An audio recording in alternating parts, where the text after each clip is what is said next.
संतान की रक्षा के लिए जरूरी है जितिया व्रत। कथा का पाठ, इसके बिना अधूरी मानी जाती है पूजा। जितिया व्रत को परम मंगलकारी माना जाता है। इस दौरान महिलाएं अपनी संतान की सलामती के लिए निर्जला व्रत रखती हैं और विधिवत पूजा करती हैं। इस व्रत को लेकर कई महत्वपूर्ण नियम बनाए गए हैं जिनका पालन हर किसी के लिए करना जरूरी है। इसमें से एक इसकी कथा भी है, तो आइए शुरू करते हैं। जीवित पुत्रिका व्रत को बेहद महत्वपूर्ण माना जाता है, जिसे जितिया व्रत के नाम से जाना जाता है। वैदिक पंचांग के अनुसार दिन बुधवार 25 सितंबर 2024 को ये व्रत मनाया जा रहा है। ऐसा कहा जा रहा है कि ये व्रत माताएं अपनी संतान की सलामती के रखती हैं। इस कठिन व्रत का पालन करने से बच्चों को स्वास्थ्य और समृद्धि की प्राप्ति होती है। वहीं इस दिन जितिया व्रत कथा का पाठ भी अवश्य सुनना या करना चाहिए। जितिया व्रत कथा। पौराणिक कथा के अनुसार एक समय की बात है, गंधर्वों के राजकुमार जीमूत वाहन अपने परोपकारी और पराक्रम के लिए जाने जाते थे।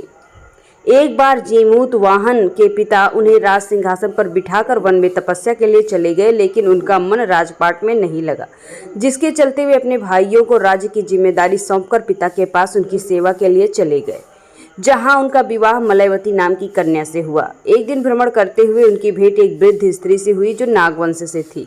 वो बहुत ज़्यादा दुखी और डरी थी। उसकी ऐसी स्थिति को जीमित वाहन जानकर उससे उनके हाल पूछते हैं, जिस पर उस वृद्धा ने कहा कि नागों के पक्षीराज गरुड़ को ये वचन दिया गया है कि वे प्रत्येक दिन एक नाग को उनके आहार के रूप में देंगे। उस स्त्री ने रोते हुए कहा कि उसका एक बेटा है जिसका नाम शंखचूड़ है। आज उसे पक्षीराज गरुड़ के पास आहार रूप में ले जाना है। जैसे जीमूत वाहन ने वृद्धा की ये हालत देखी, उन्होंने आश्वासन दिया कि वे उसको उसके पुत्र के प्राणों की रक्षा जरूर करेंगे। अपने कहे हुए वचन के अनुसार जीमूत वाहन पक्षीराज गरुड़ के समक्ष गए और गरुड़ उन्हें अपने पंजों में दबोचकर साथ ले गए।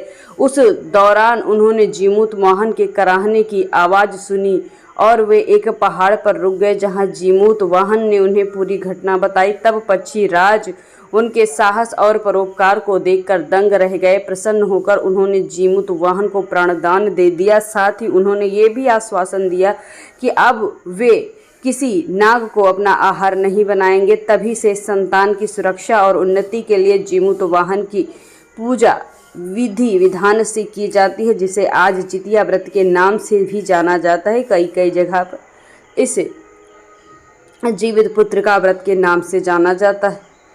कहा जाता है इस कथा के बिना जितिया व्रत अधूरा माना जाता है, इसलिए इसका पाठ सुनना या करना बहुत ही आवश्यक हो जाता है।